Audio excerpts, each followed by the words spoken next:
पंतप्रधान नरेंद्र मोदी आज महाराष्ट्रातल्या काही महत्त्वाच्या कार्यक्रमांसाठी देहूमध्ये सकाळी आलेले होते। त्यानंतर आता दुपारनंतर ते मुंबईत आहेत। एक कार्यक्रम सध्या मुंबईतल्या BKC मध्ये सुरू आहे। त्या कार्यक्रमात सुद्धा सध्या पंतप्रधान उपस्थित आहेत। या सगळ्या महत्त्वाच्या बातम्या आपल्याला बघायच्या आहेत। मुलुक महाराष्ट्रामध्ये इतरही महत्त्वाच्या बातम्यांचा आढावा आपण घेणार आहोत। मात्र त्यासोबतच राजकीय बातम्यांचा सुद्धा आढावा आपल्याला घ्यायचा आहे। BKC मधल्या कार्यक्रमाचा मी उल्लेख केला। या कार्यक्रमात सध्या पंतप्रधान नरेंद्र मोदी भाषण करतायत। आपण थेट जाऊया या कार्यक्रमाकडे। राज्यपाल श्री भगत सिंह कोश्यारी जी, महाराष्ट्र के मुख्यमंत्री श्री उद्धव ठाकरे जी, महाराष्ट्र में नेता प्रतिपक्ष श्री देवेंद्र फडणवीस जी, मुंबई समाचार के MD श्री HN कामा जी, मेहरबान कामा जी, एडिटर भाई नीलेश दवे जी, अखबार से जुड़े सभी साथी, देवी और सज्जनों, पहला तो नीलेश भाई जे कहूं एनी सामे मारो वांधो पहला नोंधावी दઉં। एमणे कहूं भारत भाग्य विधाता, भारत भाग्य विधाता जनता जनार्दन छे। 130 करोड़ देशवासी छे, हूँ तो सेवक छू।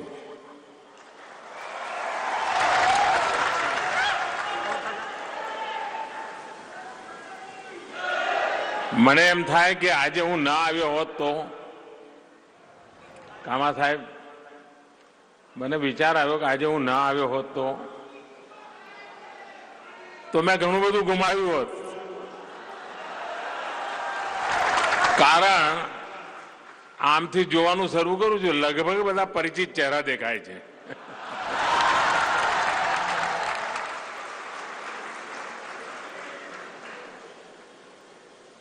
आटला बधाने एक साथे दर्शन करवानो मोको मळे एनाथी विशेष आनंद शुं होय।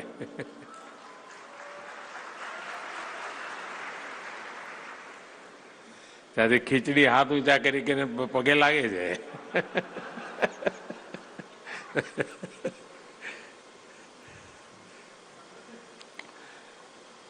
मुंबई समाचार के सभी पाठकों, पत्रकार और कर्मचारियों को इस ऐतिहासिक समाचार पत्र की 200वीं वर्षगांठ पर हार्दिक शुभकामनाएं।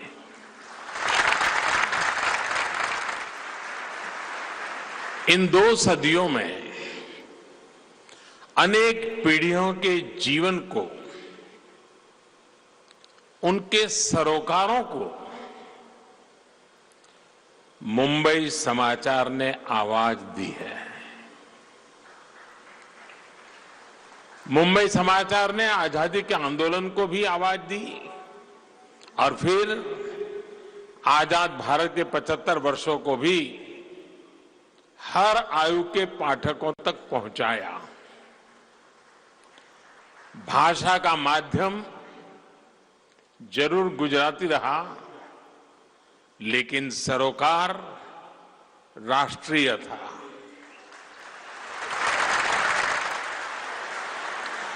विदेशियों के प्रभाव में जब ये शहर बॉम्बे हुआ, बंबई हुआ, तब भी इस अखबार ने अपना लोकल कनेक्ट नहीं छोड़ा, अपनी जड़ों से जुड़ाव नहीं तोड़ा।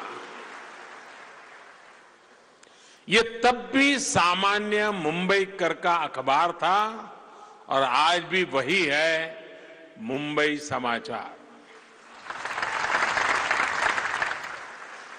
मुंबई समाचार के पहले संपादक मेहरजी भाई के लेख तो उस समय भी बहुत चाव से पढ़े जाते थे। इस अखबार में छपी खबरों की प्रामाणिकता संदेह से परे रही है। महात्मा गांधी और सरदार पटेल भी अक्सर मुंबई समाचार का हवाला देते थे। आज यहां जो पोस्टल स्टैंप रिलीज हुआ है, बुक कवर रिलीज हुआ है, जो डॉक्यूमेंट्री दिखाई गई है, उनके माध्यम से आपका ये अद्भुत सफर देश और दुनिया तक पहुंचने वाला है। साथियों, आज के दौर में जब हम ये सुनते हैं कि कोई न्यूज़पेपर 200 साल से चल रहा है, तो आश्चर्य होना बहुत स्वाभाविक है। आप देखिए, जब यह अखबार शुरू हुआ था तब रेडियो का आविष्कार नहीं हुआ था, टीवी का तो सवाल ही नहीं उठता है। बीते 2 वर्षों में हम सभी ने अनेक बार 100 साल पहले फैले स्पेनिश फ्लू की चर्चा की है, लेकिन अखबार उस वैश्विक महामारी से भी 100 साल पहले से शुरू हुआ था। तेजी से बदलते दौर में जब ऐसे तथ्य सामने आते हैं, तब हमें आज मुंबई समाचार के 200 वर्ष होने का महत्व और ज्यादा समझ में आता है। और ये भी बहुत सुखद है कि मुंबई समाचार के 200 वर्ष और भारत की आजादी के 75 वर्ष का संयोग इस वर्ष ही बना है। इसलिए आज के इस अवसर पर हम सिर्फ भारत की पत्रकारिता के उच्च मानदंडों, राष्ट्रभक्ति के सरोकार से जुड़ी पत्रकारिता का ही उत्सव नहीं मना रहे, बल्कि ये आयोजन आजादी के अमृत महोत्सव की भी शोभा बढ़ा रहा है। जिन संस्कारों, जिन संकल्पों को लेकर आप चले हैं, मुझे विश्वास है कि राष्ट्र को जागरूक करने का आपका ये महायज्ञ अबाध ऐसे ही जारी रहेगा। साथियों, मुंबई समाचार सिर्फ एक समाचार का माध्यम पर नहीं है, बल्कि एक धरोहर है। मुंबई समाचार भारत का दर्शन है, भारत की अभिव्यक्ति है। भारत कैसे हर झंझावात के बावजूद अटल रहा, उसकी झलक हमें मुंबई समाचार में भी मिलती है। समय, काल, परिस्थिति के हर बदलाव के साथ भारत ने खुद को बदला है, लेकिन अपने मूल सिद्धांतों को और मजबूत किया है। मुंबई समाचार ने भी हर नए बदलाव को धारण किया। सप्ताह में 1 बार से सप्ताह में 2 बार, फिर दैनिक और अब डिजिटल, हर दौर की नई चुनौतियों को इस समाचार पत्र ने बखूबी अपनाया है। अपनी जड़ों से जुड़े हुए, अपने मूल पर गर्व करते हुए कैसे बदलाव को अंगीकार किया जा सकता है, मुंबई समाचार इसका भी प्रमाण है। साथियों, मुंबई समाचार जब शुरू हुआ था, तब गुलामी का अंधेरा घना हो रहा था।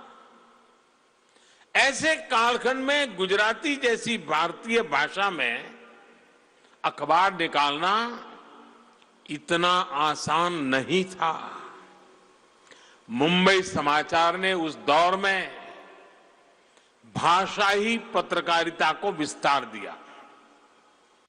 इसकी सफलता ने देश में दूसरे भाषाई अखबारों को भी प्रोत्साहित किया।